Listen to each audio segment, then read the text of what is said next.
بسم اللہ الرحمن الرحیم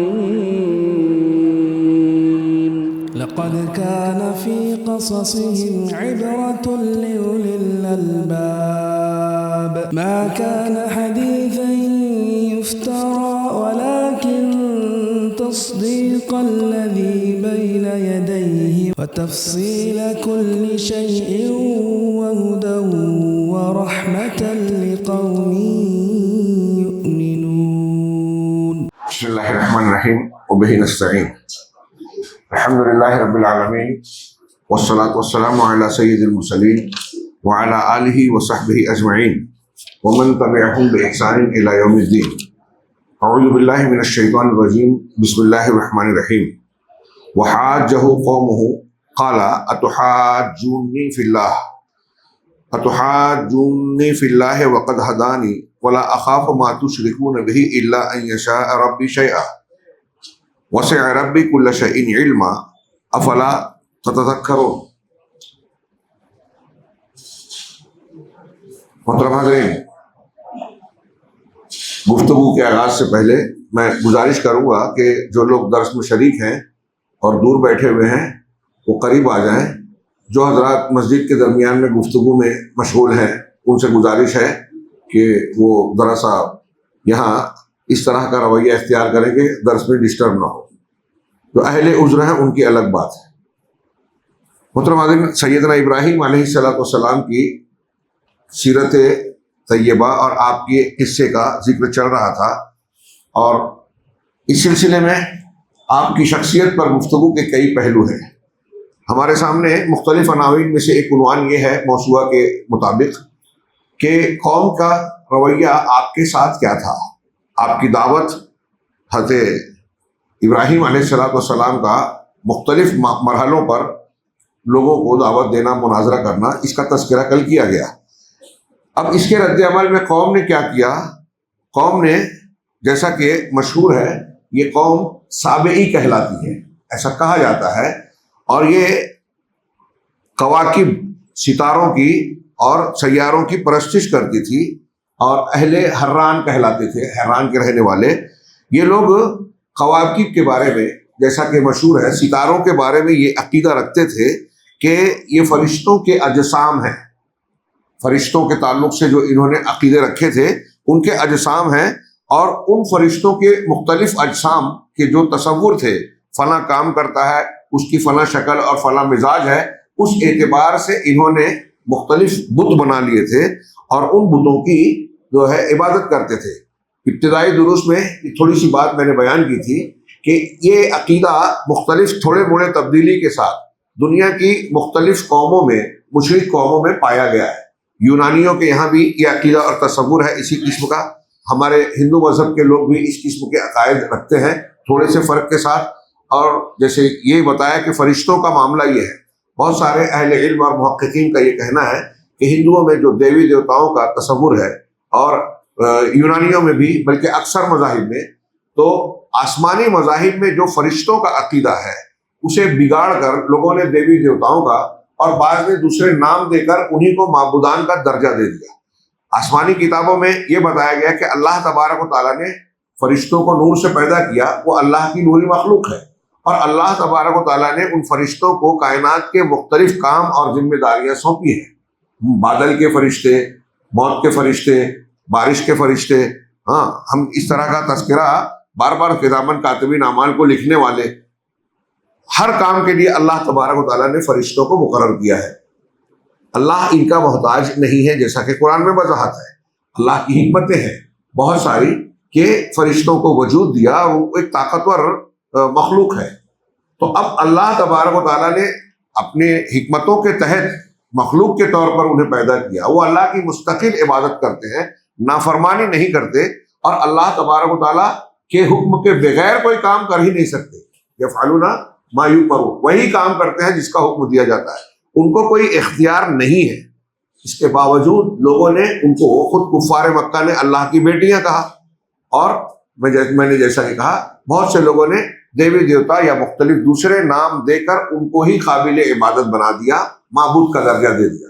اب جیسا کہ یہاں وضاحت ہے کہ انہی فرشتوں کے نام پر ستاروں کو کہا کہ یہ ان کی اجسام ہیں اور ان کی جیسی شکل و صورت بنانی ہے، ان کا مزاج جیسا اپنے اعتبار سے گڑھا کہ یہ ایسا کام کرتے ہیں، یہ غصے والے ہیں، یہ فلاں ہیں، تو اس اعتبار سے ان کی تصویر یا مجسمے بنا دیے۔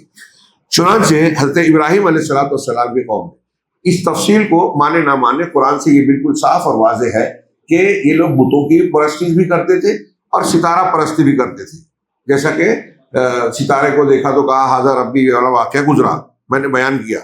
چنانچہ حضرت ابراہیم علیہ السلام نے انہیں توحید کی طرف دعوت دی اور جتنے بھی معبودان باطلہ، بت ہوں، ستارے ہوں، ان کی پرستی سے شدت سے منع کیا، ان کا رد کیا۔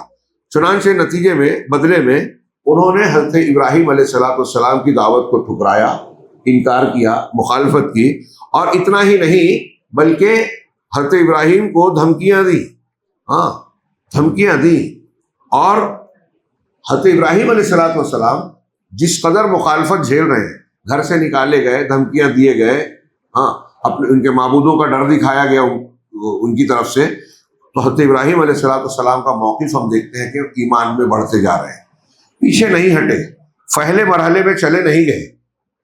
یہ اس سے ہمیں یہ پتہ چلتا ہے کہ دعوت و تبلیغ کا کام جب ہم کریں گے، مخالفت ہوگی لیکن ہمیں ثابت قدم رہنا ہے اور فوراً پہلے مرحلے میں مایوس ہو کر نکل نہیں جانا ہے۔ حضرت ابراہیم تنہا ہیں، قوم کے سامنے کھڑے ہیں، قوم پوری کی پوری آپ سے جو ہے دشمن بن کر آپ کے ساتھ جو ہے بدسلوکیاں کر رہی ہیں اور آپ کو نقصان پہنچانے کی کوشش کرتی ہے۔ پھر اس مناظرے کے بعد جو حضرت ابراہیم نے ان کو سمجھانے کے لیے کہا، چاند ستارے کو معبود کا، پھر کہا کہ یہ ڈوبنے والے میں پسند نہیں کرتا، میں ان سے بری ہوں۔ تو اس کے بعد حضرت ابراہیم علیہ السلام کہتے ہیں، اللہ تعالیٰ نے فرمایا وَحَاجَّهُ قَوْمُهُ، ان سے ان کی قوم نے جھگڑا کیا، ان کی مخالفت کی، جھگڑا کیا، حجت و تکرار کی۔ قال، تو حضرت ابراہیم نے کہا اتحاجونی فی اللہ، کیا تم مجھ سے اللہ کے بارے میں جھگڑ رہے ہو؟ وقد ہدانی، جبکہ اس اللہ نے ہی مجھے ہدایت دی ہے، صحیح راستہ اسی نے بتایا۔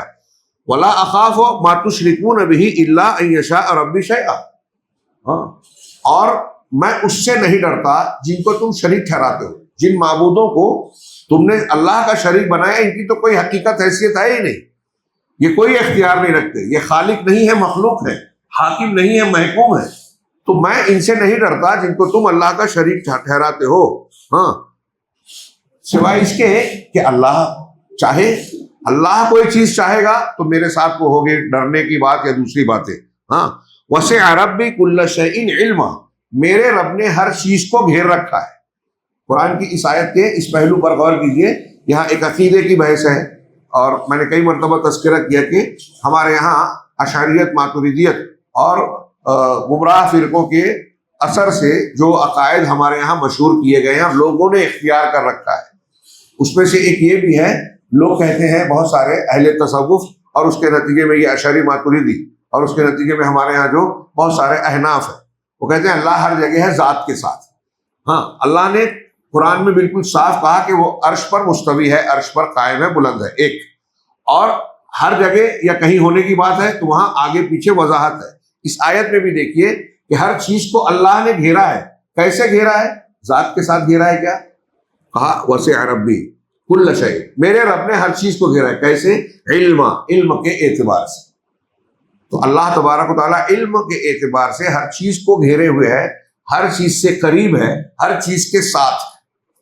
اور جو اس کے نیک بندے ہیں ان کے ساتھ کیسے ہوتا ہے؟ ان اللہ مع الصابرین، ان کے ساتھ اللہ کی مدد بھی ہوتی ہے، اللہ تعالیٰ کی نصرت، حفاظت، رحمت، یہ چیزیں بھی زائد ہوتی ہیں دوسروں کے مقابلے۔ تو اللہ نے ہر چیز کو علم کے اعتبار سے گھیر رکھا ہے۔ افلا تتذکرون، کیا تم سمجھتے نہیں، نصیحت حاصل نہیں کرتے؟ وکیف اخاف، حضرت ابراہیم کا کہ اگلے جملے میں ان کی عظیمت اور قوم کے سامنے اللہ پر توکل، اللہ پہ بھروسہ کتنا واضح ہے، غور کیجئے۔ وکیف اخاف ما اشرکتم ولا تخافون ما انکم اشرکتم باللہ ما لم ينزل به علیکم سلطانا، کہ میں کیسے اس سے ڈروں جو تم اس سے ڈروں جن کو تم نے شریک ٹھہرایا ہے، تم نے مان لیا اپنے طور سے کہ یہ اللہ کے شریک ہے، جبکہ ان کی نہ کوئی طاقت ہے، نہ جو تم نے شریک ٹھہرایا ہے، ہاں اس پہ کوئی دلیل ہے، اور تم اللہ سے نہیں ڈرتے، میں ان معبودان باطلہ سے ڈروں اور تم اللہ سے نہیں ڈرتے، تم نے اللہ کے ساتھ شرک کیا ہے اس سے نہیں ڈرتے، جبکہ اللہ نے تمہارے اس شرک پر کوئی دلیل نہیں اتاری، جو تم شرک کر رہے ہو اس پر کوئی دلیل نہیں آئی۔ فَأَيُّ الْفَرِيقَيْنِ أَحَقُّ بِالْأَمْنِ، تو دونوں جماعتوں میں سے امن کا، محفوظ رہنے کا حقدار کون ہے؟ ان کنتم تعلمون، اگر تم علم رکھتے ہو، سمجھتے بوجھتے ہو تو بتاؤ۔ یہ تم اللہ سے نہیں ڈرتے، ہاں، جبکہ اللہ ہے، خالق و مالک ہے، اور تم اللہ کے ساتھ دوسروں کو شریک ٹھہرا رہے ہو، اور جس پر کوئی دلیل نہیں ہے ان کو تم جن کو شریک بنائے ہو، مجھ سے کہہ رہے ہو کہ ان سے ڈرو، مجھے ان کی دھمکی دے رہے ہو میں ان سے ڈروں؟ تو بتائیے بچنے کے لائق کون ہے؟ اسی کے بعد آیت کو، قرآن کی وہ آیت ہے، الذین آمنوا ولم یلبسوا ایمانہم بظلم، حضرت ابراہیم کا قول، اور بعض مفسرین علماء کہتے ہیں کہ یہ اللہ کا قول ہے کہ جن لوگوں نے ایمان لایا اور اپنے ایمان کے ساتھ ظلم کی، ملاوٹ نہیں کی، یعنی شرک نہیں کیا، اولئک لہم الامن، امن انہی کا حصہ ہے، یعنی وہی اللہ کے عذاب سے محفوظ رہیں گے، اور یہی لوگ ہدایت یافتہ ہیں۔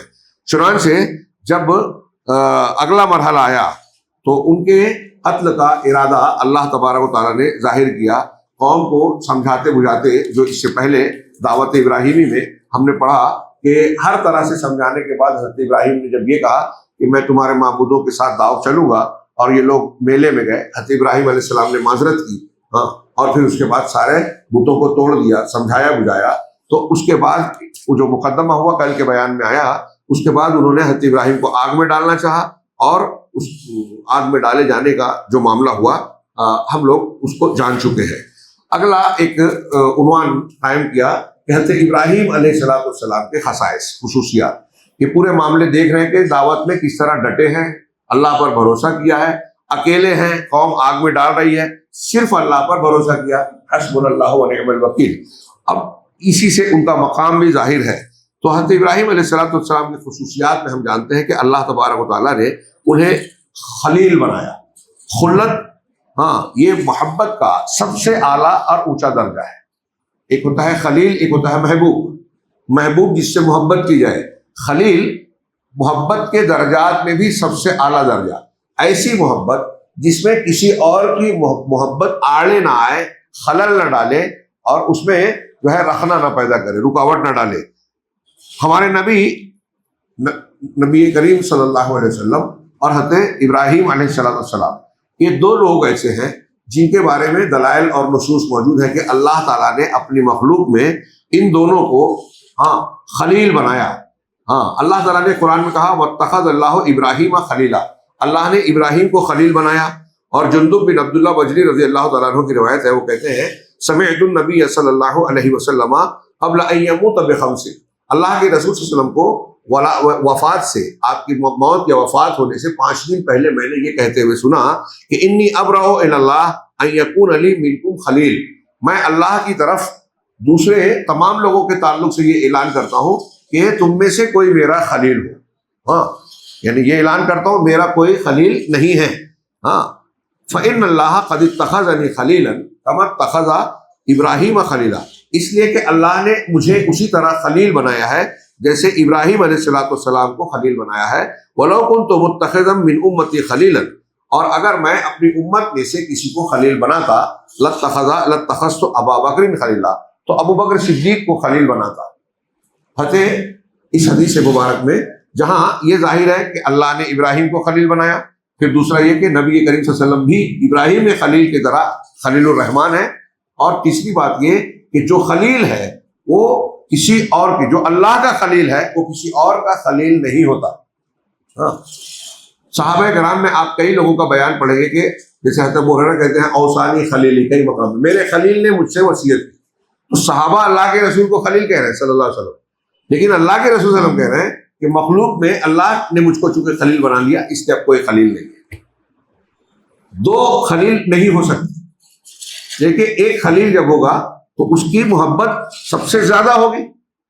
سب سے زیادہ کا مطلب یہ کہ دوسرے کی کمی ہوگی نا، اور دو ہو گئے تو ٹکراؤ ہو گیا۔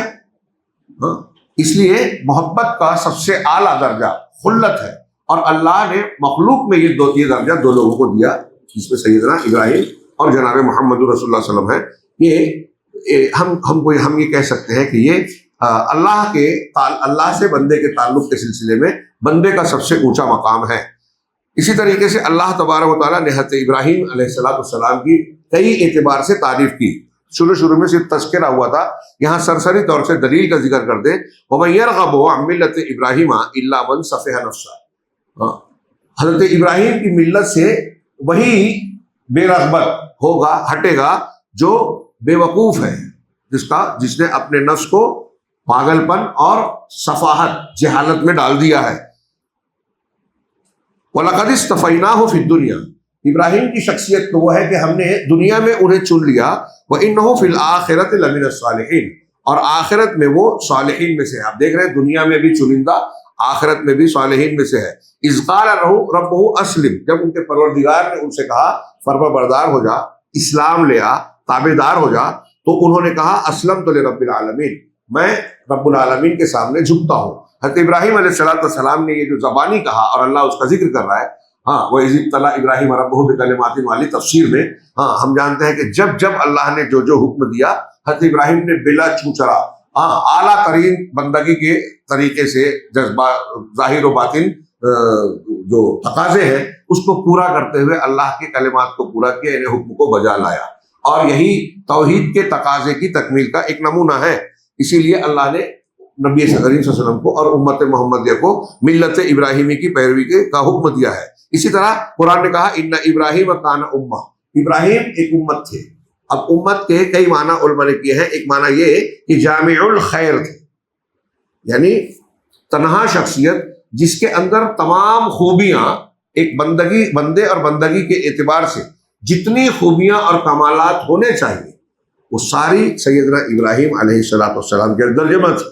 امت کا ایک معنی لوگوں نے معلم الخیر کہا، کہ وہ ذات جو دوسروں کو خیر اور کمال کی تعلیم دینے والی ہو۔ امت کا معنی ایک جماعت ہے کہ حضرت ابراہیم علیہ السلام امت بمانا امام اور امت بمانا جماعت۔ حضرت ابراہیم علیہ السلام امام تھے، انی جاعلک للناس اماما، آگے آیت میں ہے کہ حضرت اللہ تعالیٰ نے کہا میں آپ کو لوگوں کا امام بنانے والا ہوں، ساری امت کا، ساری قوموں کا امام بنا دیا اللہ تبارک و تعالیٰ نے۔ اور ابراہیم ایک معنی جو میں نے بتایا کہ جماعت ہوتا ہے، تو ہمارے ہاں کسی کو کہتے ہیں، اور یہ بھی غلط نہیں ہے جامع الخیر کے معنی میں، کہ تنہا شخص ہیں لیکن ساری امت کی خوبیاں اکیلے تنہا شخص میں اکٹھا ہیں۔ اسی طرح اللہ تبارک و تعالیٰ نے کہا کہ قانتا للہ، وہ قانت تھے اللہ کے۔ اطاعت کا معنی بھی فرما برداری ہوتا ہے اور قنوت کا بھی، دونوں میں فرق یہ کرتے ہیں علماء نے، جس تشریح کرتے ہوئے الگ الگ معنی علماء نے بتائے۔ سارے کا خلاصہ یہ ہے کہ قنوت کہتے ہیں دوام اطاعت کو، یعنی مسلسل ہمیشہ اطاعت کرنا۔ ہم لوگوں کا معاملہ کیا ہے، مسجد میں ہم نیک ہیں، رمضان میں اور غیر رمضان میں ہمارے درمیان فرق آ جاتا ہے۔ ایک آدمی کے اندر جو دین پر عمل کرنے کا جذبہ ہے، غیر رمضان میں یا جگہ جگہ پر بدل جا رہا ہے ہمارے اندر، ہم اپنا جائزہ لیں، مشاہدہ کیجیے۔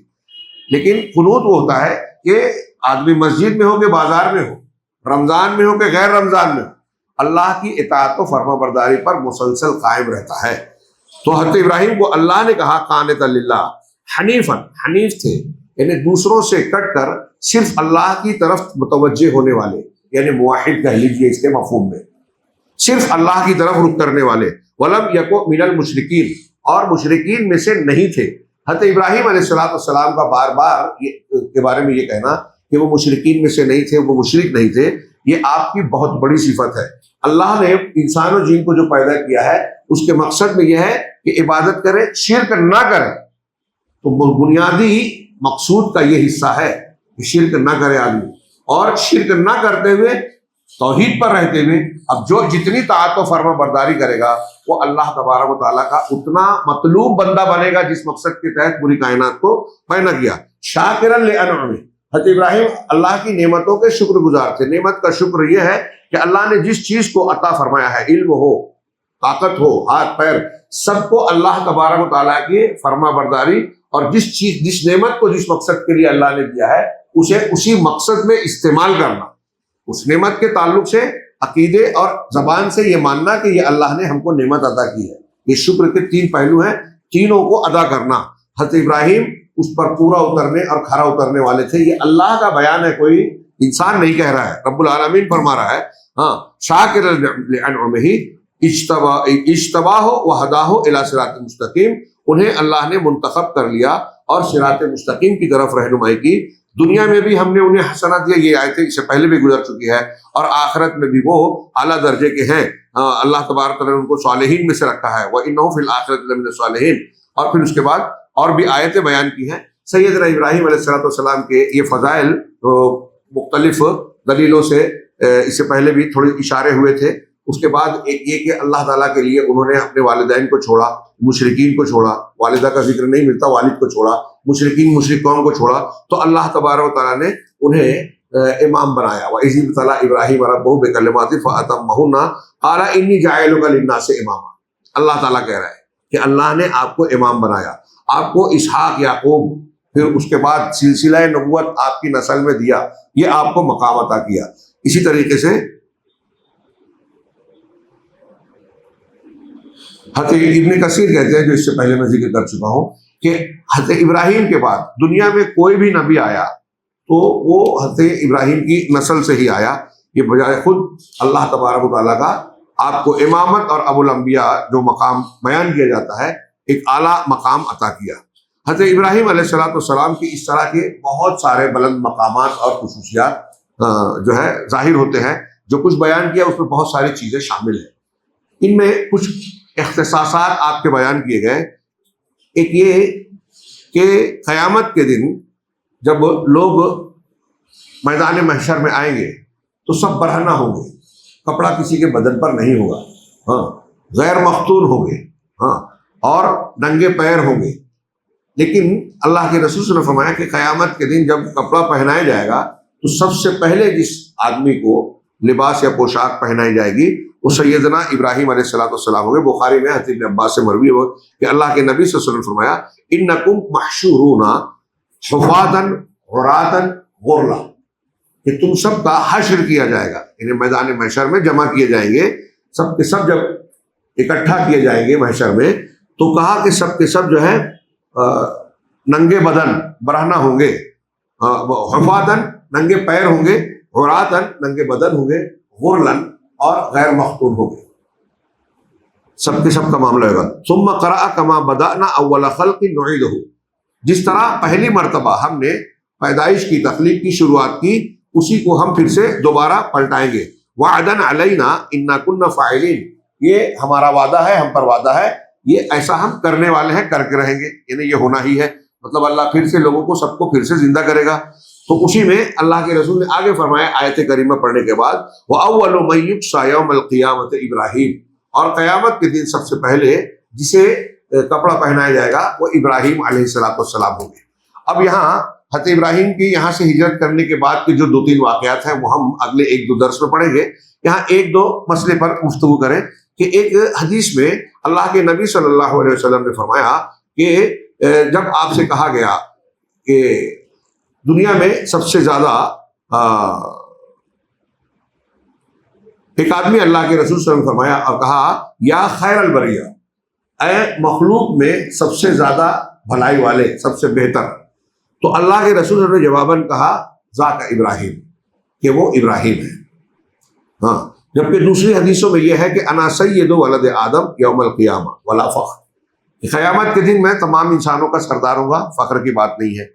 تو مسئلہ یہ ہے، کچھ لوگ یہ سوال اٹھاتے ہیں کہ ایک طرف آپ یہ کہہ رہے ہیں کہ آپ سردار ہوں گے اور دوسری طرف کہہ رہے ہیں کہ خیر بریہ جو ہے حضرت ابراہیم ہے، اور پھر عام طور سے دلائل کی بنیاد پر ہمارا عقیدہ ہے کہ سید المرسلین خاتم النبیین ہے، دو خلیل کا درجہ سب سے اونچا ہے تمام پیغمبروں میں، ان دو خلیلوں میں خاتم النبیین کا درجہ اور اونچا ہے، تو وہ سید المرسلین مطلق طور پر یہ ہے، مطلق طور پر ایک ذات کا درجہ سب سے اونچا ہونا ایک بات ہے، اور بعض معاملات میں کسی کا خصوصیت والا ہونا الگ بات ہے۔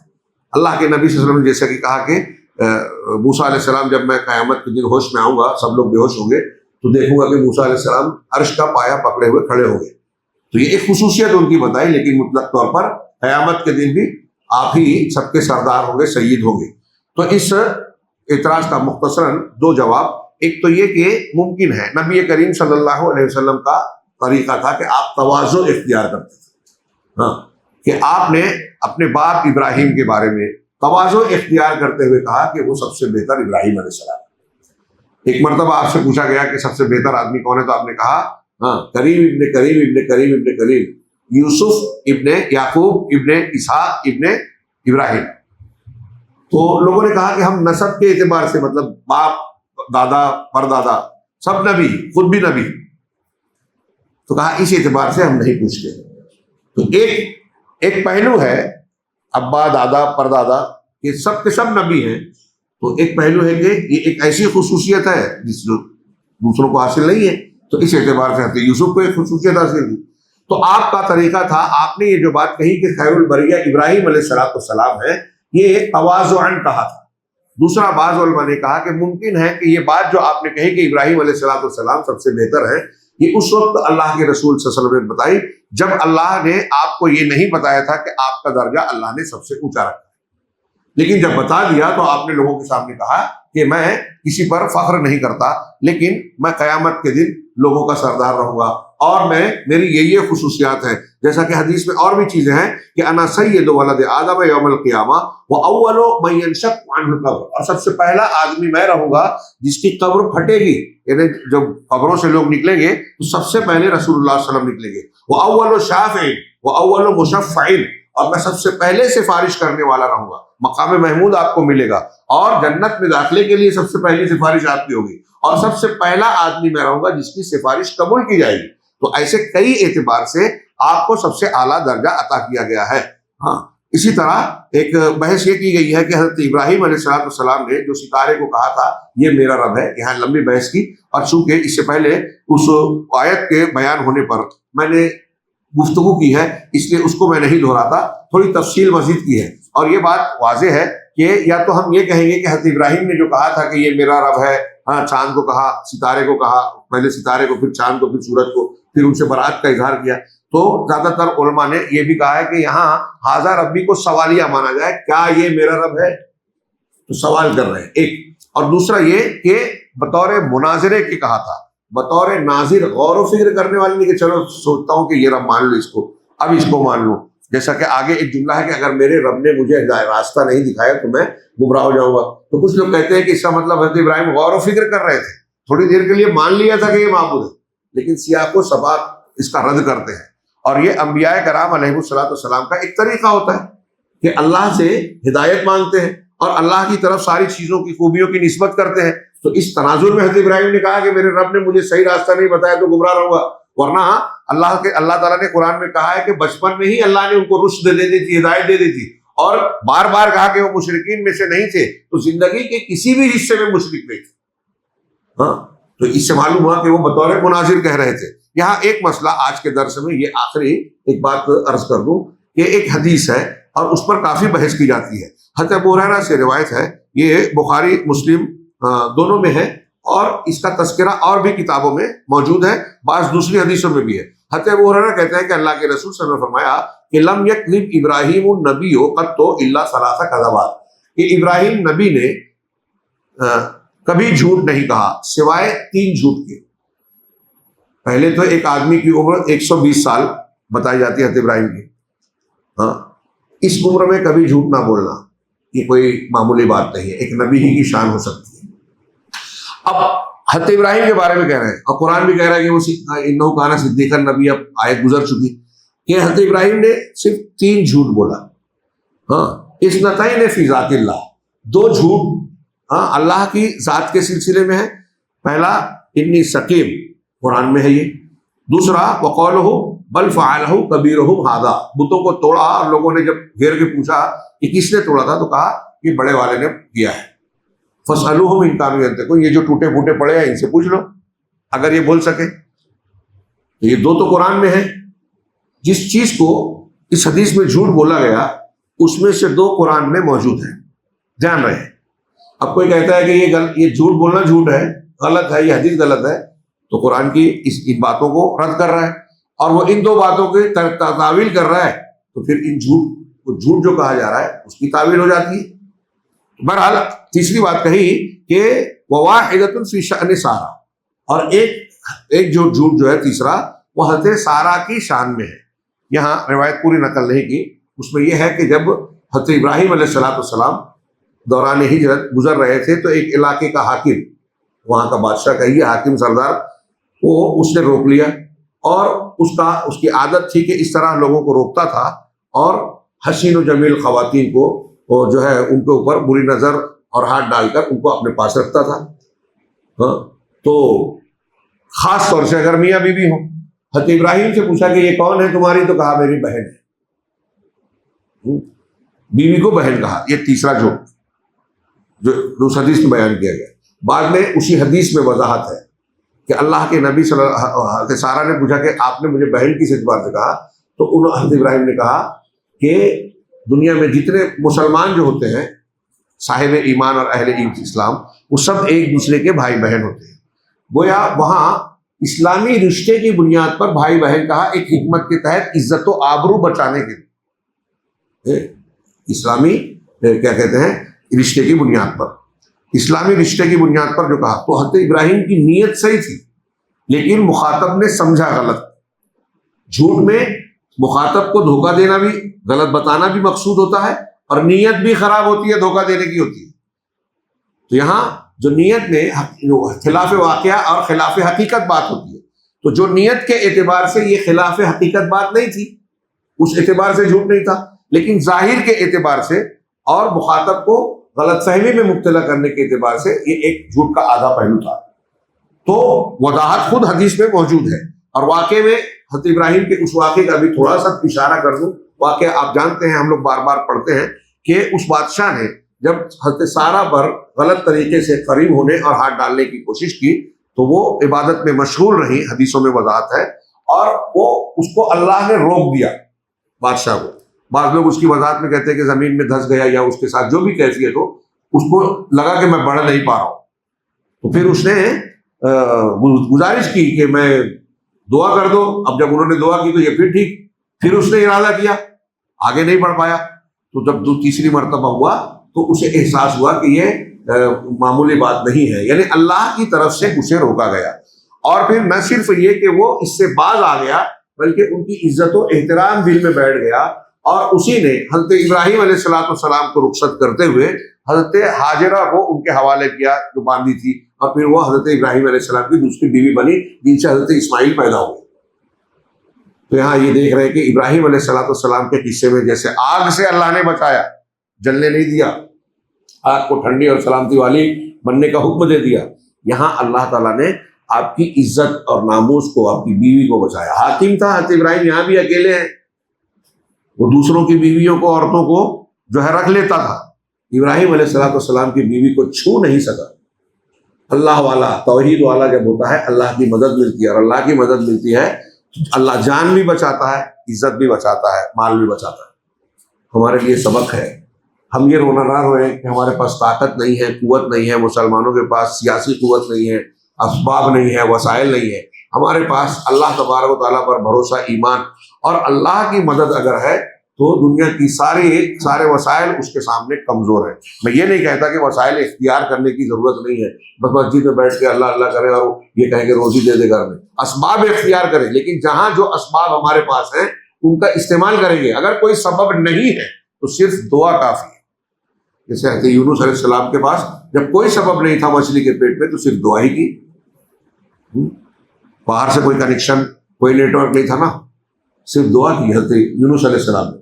تو ایک مومن کے لیے جہاں جو سہولت ہے اس کے ساتھ وہ اللہ سے دعا کرے اخلاص کے ساتھ۔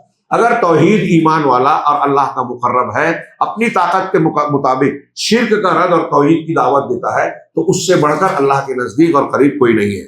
حضرت ابراہیم کے واقعات میں یہ ملتا ہے۔ اب یہاں سوال یہ ہے کہ حضرت ابراہیم نے کے بارے میں یہ جو 3 جھوٹ کہا گیا، میں نے اس سے پہلے اشارہ کیا تھا کہ اسلامی تاریخ میں فخر الدین رازی ایک شخص ایسے گزرے ہیں، علامہ رازی کے نام سے مشہور ہیں، اور بڑے فلسفہ اور منطق والے ہیں، بہت سی ان کی گمراہیاں کہتے ہیں بعد میں انہوں نے توبہ کر لی تھی، لیکن ان کی جو تفسیر وغیرہ کتابیں ہیں اس میں ان کے فلسفیانہ، منطقیانہ اور منحرف باتیں موجود ہیں۔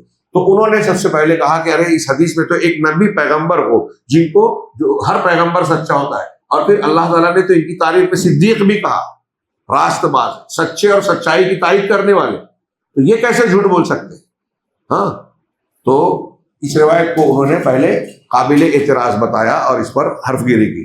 دوسرے قابل ذکر شخصیت علماء نے کہا ہمارے ہندوستان میں ایک علمی شخصیت سیاست میں جو مشہور ہے مولانا ابوالکلام آزاد، لیکن علم میں بھی دینی علم میں ان کا بڑی بصیرت اور پکڑ تھی، تو انہوں نے بھی اس حدیث کو رد کرنے کی کوشش کی، لیکن مولانا ابوالکلام آزاد نے اس حدیث پر سوال اٹھانے سے پہلے بخاری مسلم اور حدیثوں کے تعلق سے بیان کیا کہ یہ حدیثیں دوسری حدیثوں کے مقابلے میں کیوں سب سے زیادہ مضبوط ہیں۔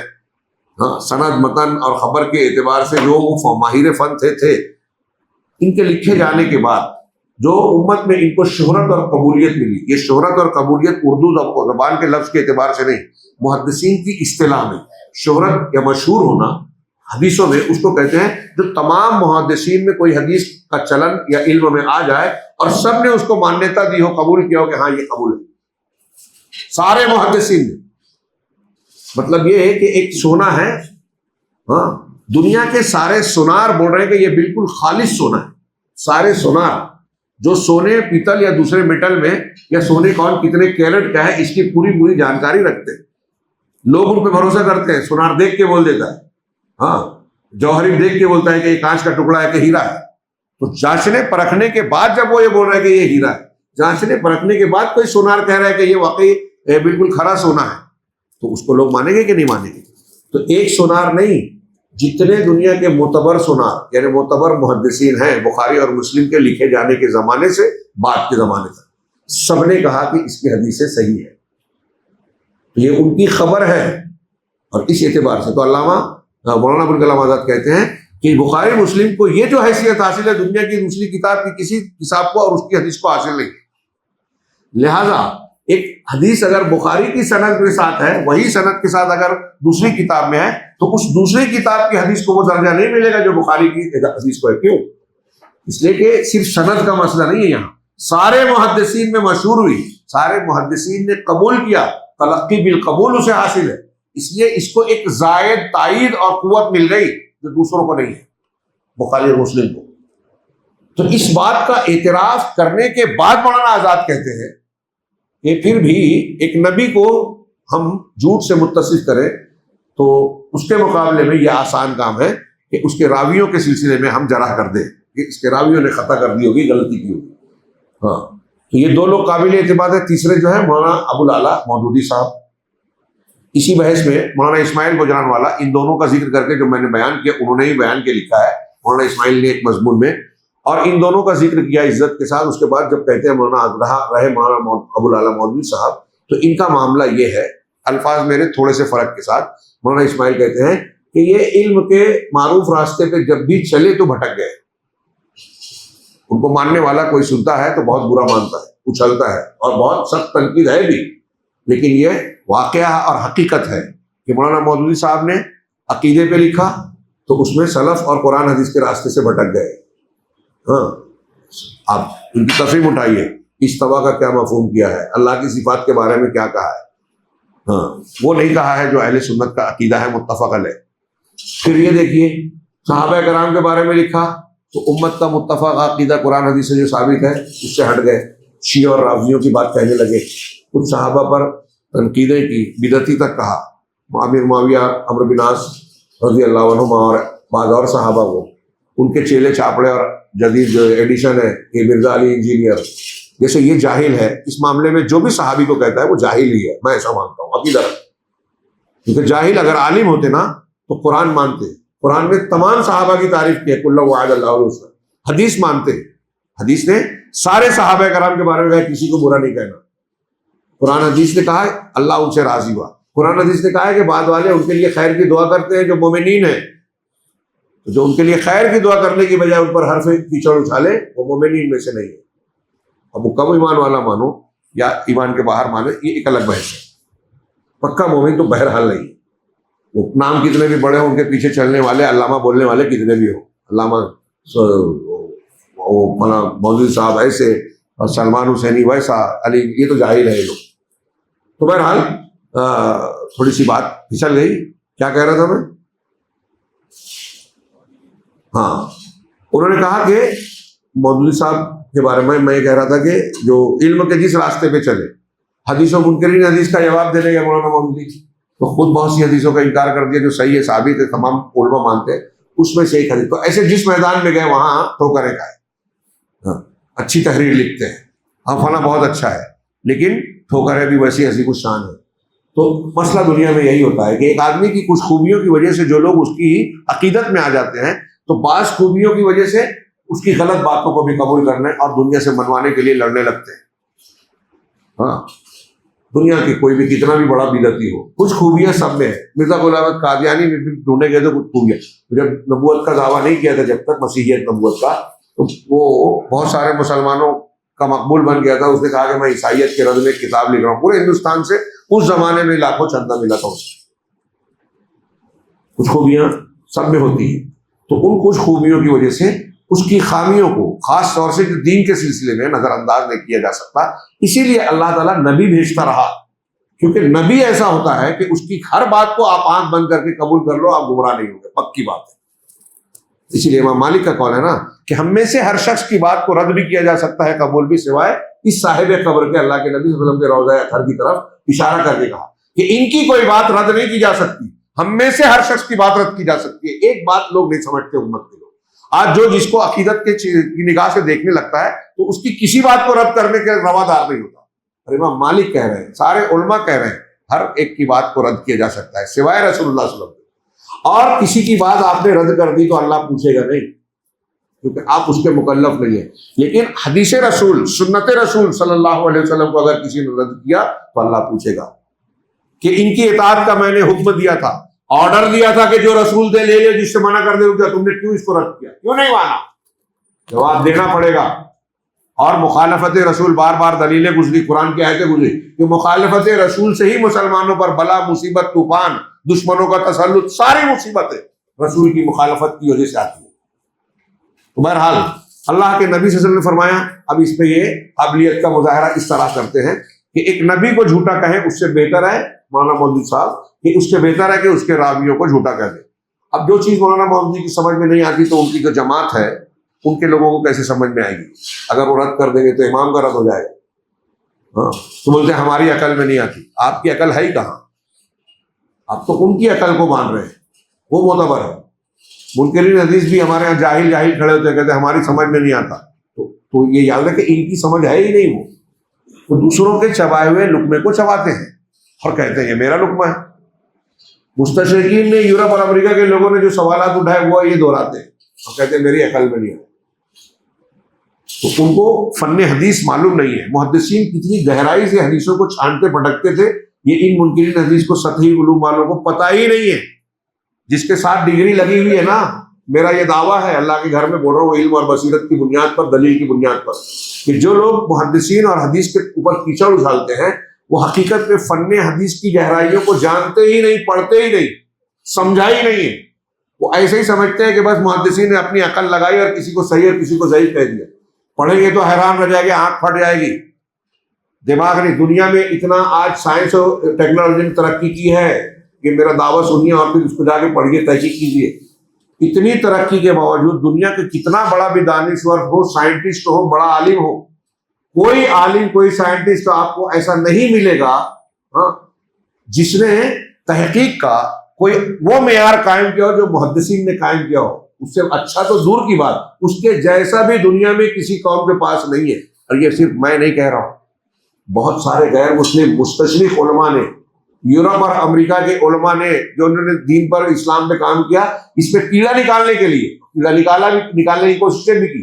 لیکن ان کی ایک بہت بڑی تعداد یہ اعتراف بھی کرتی ہے کہ مسلمانوں کے پاس اپنے رسول صلی اللہ علیہ وسلم کی حیات طیبہ، حدیثوں کو چھاننے پھٹکنے کا جو اصول، ضابطہ اور فن ہے، اس کے تحت 5 لاکھ حدیث کی روایت کرنے والے راویوں کی حالات کی جو تفصیل ہے کہ کون کب پیدا ہوا، کب مرا، کس کا استاد تھا، کس کا شاگرد تھا، ہاں، جس سے فوراً پکڑ میں آ جاتا ہے. بولے کہ میں نے فلاں سے حدیث سنی، تو کہیں گے اس کے زمانے میں تو زندہ ہی نہیں تھا، اس کے درس میں تو گیا ہی نہیں تھا، اس کے زمانے ہی میں نہیں تھا، تو اس سے سن کیسے سکتا ہے، اس کی روایت کیسے لے سکتا ہے. یہ میں 1-2 باتیں بتا رہا ہوں، ایسے اور باریکیاں. اور یہ سارے اصول محدثین نے قرآن حدیث سے ہی اخذ کیے ہیں، لیکن یہ جاہل لوگ جانتے نہیں ہیں، پڑھتے نہیں ہیں.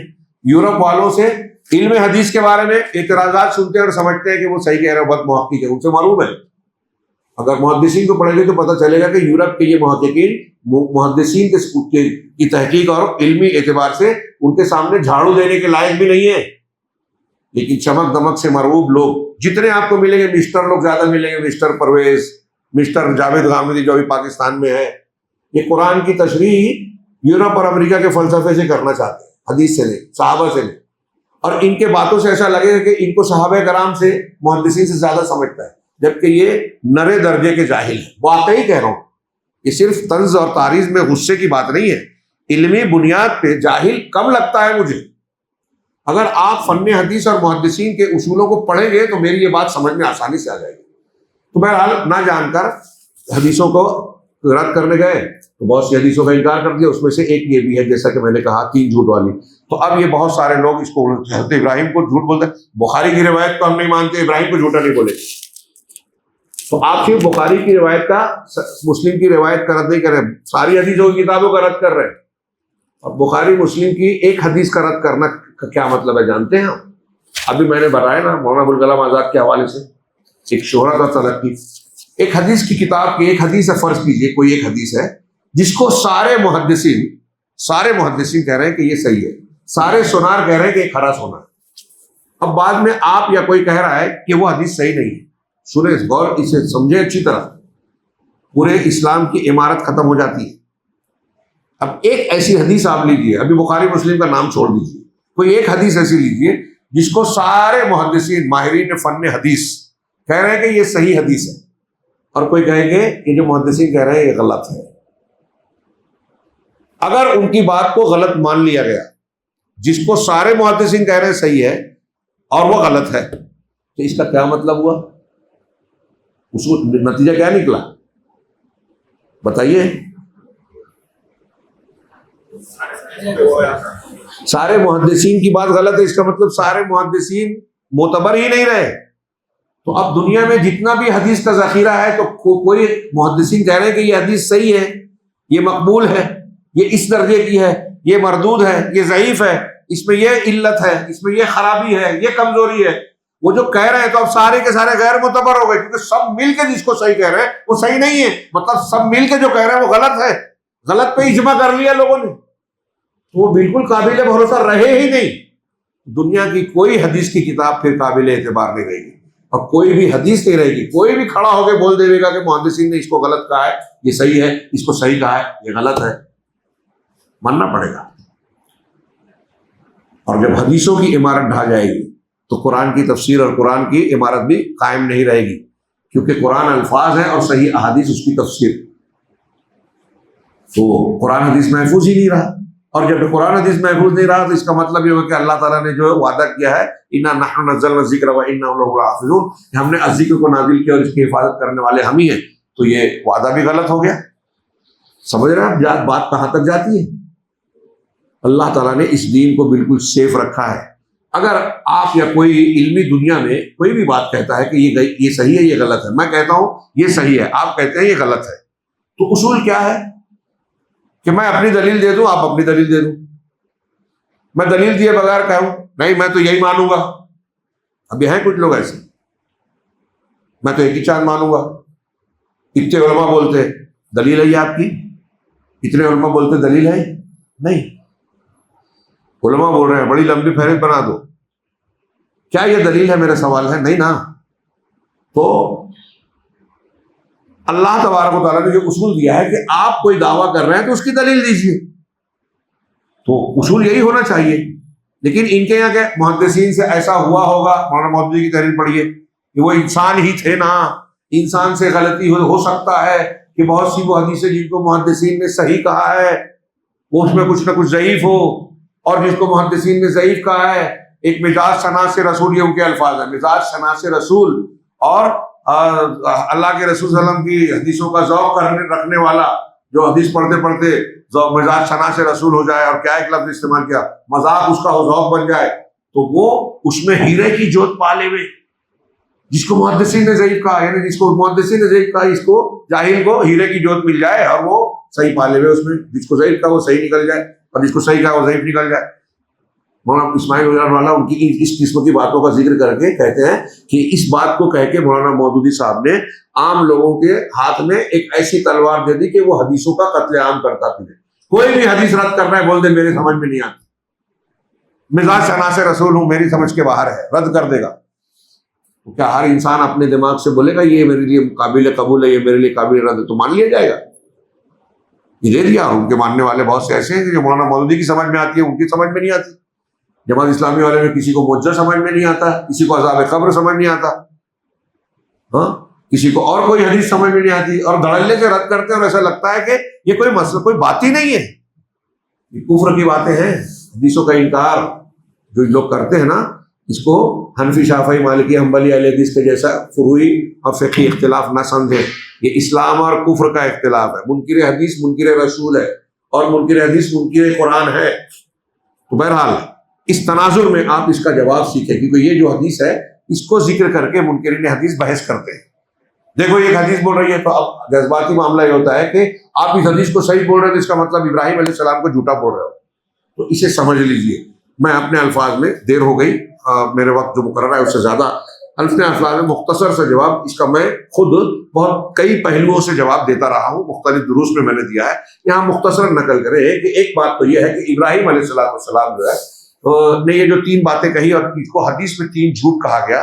یہ جھوٹ اصل میں حقیقی معنی میں جھوٹ نہیں ہے. جن کو ہم جھوٹ کہیں, جن کو جھوٹ کہا جائے, یہ معاریض ہے. تعریض سمجھتے ہیں؟ تعریض کہتے ہیں کہ ایک ایسی بات جو کہنے والا اپنے مفہوم میں اپنے دل میں جو نیت لیتا ہے وہ اس اعتبار سے صحیح ہوتی ہے, لیکن سامنے والے کے لیے وہ غلط معنی رکھنے والی بات ہوتی ہے. مطلب 2 معنی ہوتا ہے, اس میں احتمال ہوتا ہے کہ یہ بھی مطلب ہو سکتا ہے اور یہ بھی, تو سامنے والا غلط سمجھتا ہے.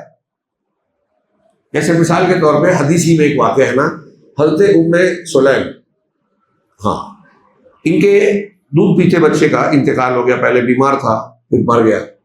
ان کے شوہر ابو طلحہ جب گھر آئے, انہوں نے گھر والوں سے کہہ دیا تھا کہ بچہ مر گیا, یہ کوئی نہیں بتائے گا, میں ہی بتاؤں.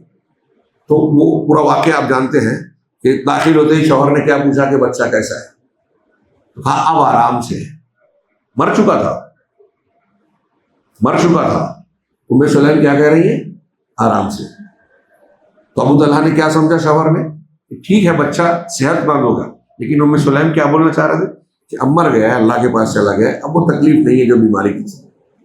ہاں ان کو کھانا دیتی ہیں, ساجدتی سنورتی ہیں, میاں بیوی کے معاملات ہوتے ہیں دونوں کے بیچ, اس کے بعد بتاتی ہیں, اور وہ بھی کتنے اچھے انداز سے. بتاؤ کوئی اگر ہم کو امانت دے اور ہم اس کو استعمال کریں, بعد میں وہ لینے آئے تو کیا کرنا چاہیے؟ کہا دے دینا چاہیے.